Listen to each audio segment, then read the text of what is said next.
Hi guys, welcome to my channel yummy tummy. ఈరోజు మనం చేసుకోబోయే క్విక్ డిష్ వచ్చేసి ఓట్స్ చాకో బ్రౌనీ. దానికోసం ముందుగా మనం ఒక బౌల్ తీసుకొని ఓట్స్ని నేను ఫైన్గా మిక్సీ పట్టుకున్నానండి, పౌడర్గా. నేను అలా 2 స్పూన్స్ ఓట్స్ తీసుకున్నాను. 1.5 టీ స్పూన్ కోకో పౌడర్ తీసుకున్నాను. తీసుకొని వాటిని డ్రై మిక్చర్ని బాగా మిక్స్ చేసుకోవాలి. మిక్స్ చేసుకున్న తర్వాత నేను ఒక 1.5 టీ స్పూన్ కర్డ్ యాడ్ చేసుకుంటున్నాను. కర్డ్ యాడ్ చేసుకొని లమ్స్ ఫామ్ అవ్వకుండా మిక్స్ చేసుకోవాలి. తర్వాత నేను ఒక టీ స్పూన్ హనీ యాడ్ చేసుకుంటున్నాను. ఐదర్ మీరు కంప్లీట్ షుగర్ యాడ్ చేసుకోవచ్చు, లేకపోతే హనీ అయినా యాడ్ చేసుకోవచ్చు. నేను ఒక 1 spoon sugar and 1 spoon honey వేసుకున్నాను. తర్వాత నేను నా కన్సిస్టెన్సీకి తగ్గట్టుగా నేను మిల్క్ వేసుకున్నాను. నాకు ఒక 1/2 గ్లాస్ మిల్క్ పట్టాయి. వాటిని అన్నిటినీ బాగా మిక్స్ చేసుకోవాలి.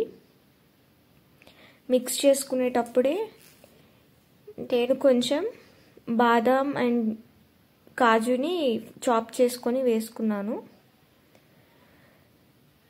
అలా రెడీ అయిన బ్యాటర్ని మనం ఒక మౌల్ తీసుకోవాలి. మౌల్ తీసుకొని దాన్ని బాగా గ్రీస్ చేసుకోవాలి. విత్ ఆయిల్ కానీ బటర్తో కానీ గ్రీస్ చేసుకున్న తర్వాత మనం ఇందాక రెడీ చేసుకున్న మిక్చర్ని వేసుకోవాలి. అందులో నేను కొన్ని చాక్లెట్ వేసాను. చాక్లెట్స్, నట్స్ వేసి మళ్ళీ నేను మిక్చర్ వేసాను దానిపైన. సో 2 లేయర్ మధ్యలో చాక్లెట్స్ తగులుతూ ఉంటుందని. అలా మొత్తం సెకండ్ టైం కూడా రిపీట్ చేశాను. సేమ్ కొన్ని చాక్లెట్స్ అండ్ కొంచెం నట్స్ పౌడర్ వేసాను. అలా రెడీ చేసుకున్న దాన్ని ముందుగానే అవెన్లో అయితే 7 to 8 మినిట్స్లో రెడీ అయిపోతుంది.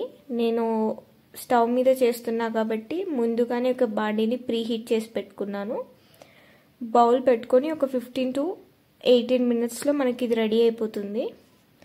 మనం చెక్ చేసుకోవచ్చు. ఒక నైఫ్ కానీ ఫోర్క్ పెట్టి కంప్లీట్గా క్లీన్గా వస్తే అయిపోతుంది.